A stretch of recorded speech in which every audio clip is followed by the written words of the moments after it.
అందరికీ నమస్కారం. Welcome back to my channel. మొన్నటి రేవంత్ రెడ్డి గారి అసెంబ్లీ సమావేశాల్లో అల్లు అర్జున్ గారి విషయాన్ని చెప్పడంతో అది పూర్తిగా ఇప్పుడు పొలిటికల్ టర్న్ తీసుకుందని క్లియర్గా చెప్పచ్చు. అది ఇప్పుడు అది ఎక్కడ ముగుస్తుందో ఏంటో అనేది చూడాలి. అయితే రేవంత్ రెడ్డి గారు చెప్పిన మొత్తం పార్ట్లో మనకి మొత్తం తెలిసినప్పటికీ అందులో మెయిన్గా మనకి కనిపిస్తున్న పాయింట్ ఏంటంటే, ఫస్ట్ ఏసీపీ గారు వెళ్ళి బయట ఇలా సంఘటన జరిగిందని చెప్పడానికి ట్రై చేస్తే థియేటర్ యాజమాన్యం వెళ్ళకుండా ఆపిందని, తర్వాత డీసీపీ గారు 2-3 సార్లు ప్రయత్నించి లోపలికి వెళ్ళి ఇలా జరిగింది, మీరు వెంటనే బయటికి రావాలి అంటే సినిమా కంప్లీట్ చేసుకుని వస్తానన్నట్టు అల్లు అర్జున్ గారు రియాక్షన్ ఇచ్చినట్టుగా పోలీసులు చెప్తున్నారు.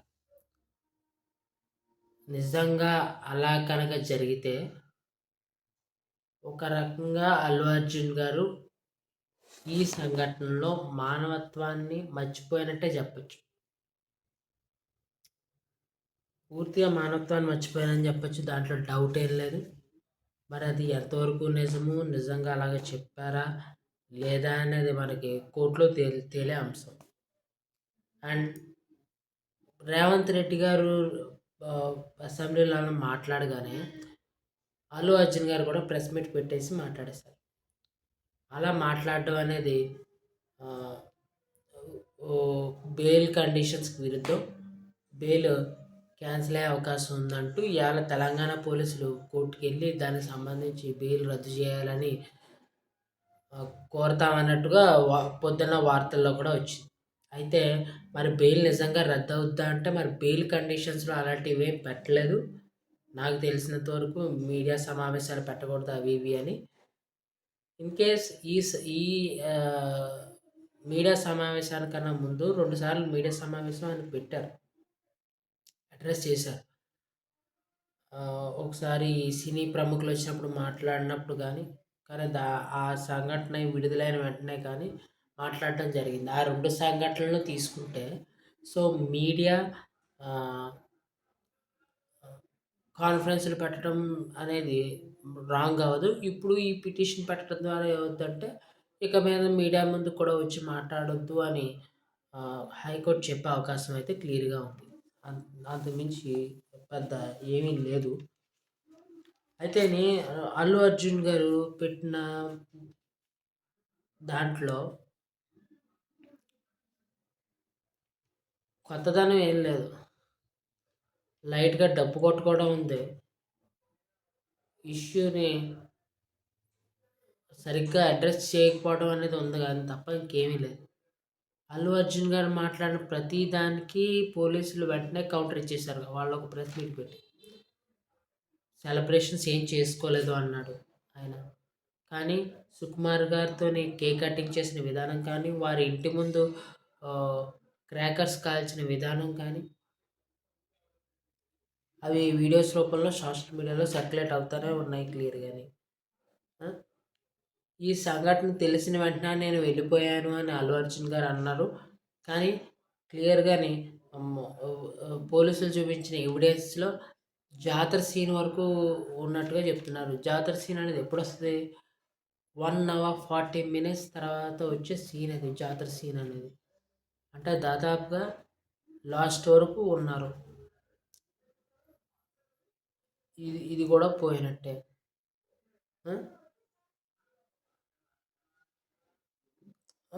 ఇంకోటి ఏమంటారు, తెలుగు సినిమా ఎక్కడికో తీసుకెళ్ళాలని చేసిన మూవీ ఎక్కడ తీసుకెళ్లే సినిమా మీరు?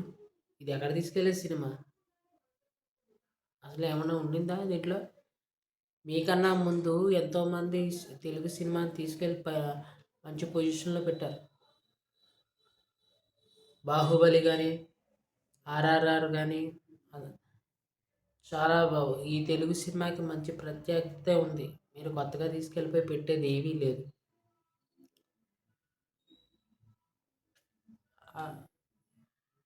చేసిందే పొరపాటు. ఒకవేళ ఈ ఈ పోలీసులు రిలీజ్ చేసిన ఎవిడెన్సెస్ రేవంత్ రెడ్డి గారు చెప్పిన మాటల ప్రకారం చూసుకుంటే, పోనీ ఈ విషయం వెంటనే సంశయం అయిపోదును, వెంటనే ప సాల్వ్ అయిపోతుంది మీరు రియాక్ట్ అయ్యి ఉంటే. కానీ సంఘటన జరిగిన 48 గంటల తర్వాత రియాక్ట్ అయ్యారు. ఒక ఎగ్జాంపుల్ చెప్తా క్లియర్‌గానే. మార్నింగ్ అసెంబ్లీలో రేవంత్ రెడ్డి మాట్లాడగానే మీరు సాయంత్రానికి ప్రెస్ మీట్ పెట్టేశారు. నాకు 48 గంటల వరకు తెలియలేదు, లేకపోతే ఆ తర్వాత రోజు వరకు తెలియలేదు అన్నారు. మరి మీ పీఆర్ టీమ్ ఏం చేస్తుంది? అయితే మీ పీఆర్ టీమ్ మార్చుకోండి, లేకపోతే పీఆర్ టీమ్ తీసి పడేయండి. మీ పీఆర్ టీమ్ వల్లే ఇంత ప్రాబ్లమ్ క్రియేట్ అయింది. మీకు ఎప్పటికప్పుడు ఇన్ఫర్మేషన్ ఇవ్వకపోవడం వల్లే మీరు అంత మైనస్ జరుగుతుంది. అది తెలుసుకోవాలి ఫస్ట్ మీరు. అండ్ నేను రోడ్ షోలు చేయలేదు అంటున్నారు. రోడ్ షోలు ఎక్కడి నుంచి ఎక్కడి వరకు చేశారో కూడా క్లియర్‌గా చెప్తా ఎవిడెన్సెస్‌లో చూపించారు. అండ్ ఈ సంఘటన జరగడానికి మెయిన్ కారణం పబ్లిసిటీ. ఆ రోజు 4వ తారీఖు అక్కడకు అల్లు అర్జున్ వస్తున్నట్టుగా ముందుగా పబ్లిసిటీ జరిగిపోయింది. అండ్ మీరు వచ్చే టైంలో కూడా సంజయ్ థియేటర్ చుట్టుపక్కల ఉన్న మిగతా థియేటర్స్ నుంచి కూడా ఆల్రెడీ 9 గంటలకి లోపలికి వెళ్ళిపోయిన ఫ్యాన్స్ అంటారా, ఎవరంటారా వాళ్ళందరూ మళ్ళీ మీరు వస్తున్నారని తిరిగి రావడం జరిగింది. వాళ్ళు కనీసం 5,000-6,000 మంది ఉంటారని క్లియర్‌గా అంటున్నారు. అండ్ మీరు రోడ్ షోలో వేసుకొని వచ్చే వాళ్ళు ఒక 10,000 మంది ఈజీగా ఉంటారని అంటున్నారు. వీళ్ళందరూ కలిపి వేసుకుంటే అది ఒక సింగిల్ వే గేటు. ఆ సింగిల్ వే గేట్‌లో మొత్తం ప్రాబ్లమే కూర్చుంది. ఇదంతానే ప్రెస్టేజ్ ఇష్యూ కింద తీసుకోవడం వల్ల వచ్చింది ఇదంతా. మీరు నంద్యాలలో చేసిన సంఘటనకి, తర్వాత సోషల్ మీడియాలో జరిగిన విషయాలకి, ప్రవర్తనకి, మీరు చేసిన ప్రవర్తనకి, అల్లు అనే ఒక బ్రాండ్ వేసుకోవాలి అనే దానికి, మీ ఫ్యాన్స్ రియాక్ట్ అయిన విధానానికి, ఇదంతా జరిగిన పాయింట్ ఇదంతా.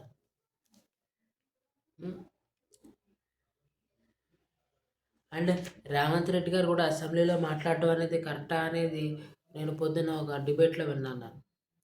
తెలంగాణ బిజినెస్ రూల్స్ అంట, అందులోని సెక్షన్ 65(7) చాప్టర్ 10లోని భారతదేశ వ్యాప్తంగా జ్యుడిషియరీ అండర్లో ఉన్న ఏ అంశం మీద అసెంబ్లీలో మాట్లాడకూడదని రూల్ ఉండిందంట. మరి అది ఎలా మాట్లాడారు ఆయన?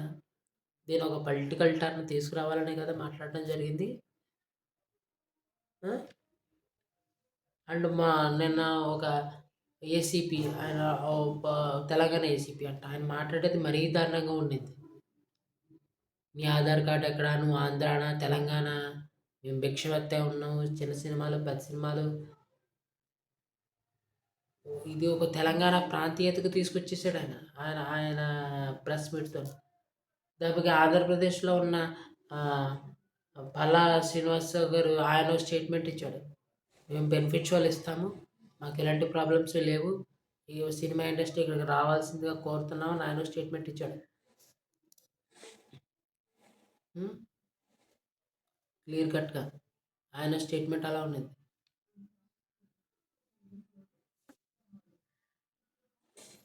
ఏది ఏమైనా ఇదంతా అల్లు అర్జున్ గారి నిర్లక్ష్యం వల్ల జరిగింది. ఆయనకు పూర్తి నిర్లక్ష్యం కనబడుతుంది ఇందులో. ఆ నిర్లక్ష్యం ఏంటి? సంఘటన జరిగిన వెంటనే రియాక్ట్ అవ్వకపోవడం. అసలు ఈ సంఘటన జరగకుండా ఉండే అవకాశం కూడా ఉంది. మీరు నేను ఇది జాతీయ అవార్డు వచ్చిన హీరోగా మీరు ఫ్యాన్స్ రియాక్షన్ 3 ఏళ్ళు కష్టపడి తీసిన సినిమా రియాక్షన్ ఎలా ఉంటుందో మీరు తెలుసుకోవాలనుకున్నారు. మీరు రియాక్షన్ తెలుసుకోవాలనుకున్నప్పుడు గప్చుప్గానే ఫ్యామిలీతో కాకుండా సింగిల్గా వచ్చి వెళ్ళి సినిమా చూసేసి ఫ్యాన్స్ రియాక్షన్ చూసుకుంటారు. మీరు వస్తున్నారని ఒక ప్రచారం జరిగినప్పుడు మీరు బాల్కనీలో కూర్చుంటే బాల్కనీ వైపు మిమ్మల్ని చూసి జైలు కొడతారు తప్ప సినిమా ఎక్కడి నుంచి చూస్తారు? ఈ సింగిల్ ఎలా మిస్ అయ్యారు మీరు చేసిన 2 మిస్టేక్స్. ఆ రోజు మీరు అలా రావడం, 2 తర్వాత మీ రియాక్షన్స్ సరిగ్గా లేకపోవడం, జరిగిన సంఘటనల పట్ల రియాక్షన్స్ సరిగ్గా లేకపోవడంతో ఈ సమస్యలు వచ్చాయి. మరి అలా బెయిల్ గురించి ఏమంటారు? అసలు విషయం ఎక్కడ ఎండ్ అవుద్దో మనకు తెలుసు ఫ్యూచర్. ఈ వీడియో కనుక నచ్చితే లైక్ చేసి, షేర్ చేసి, సబ్స్క్రైబ్ చేసుకోండి. Thank you.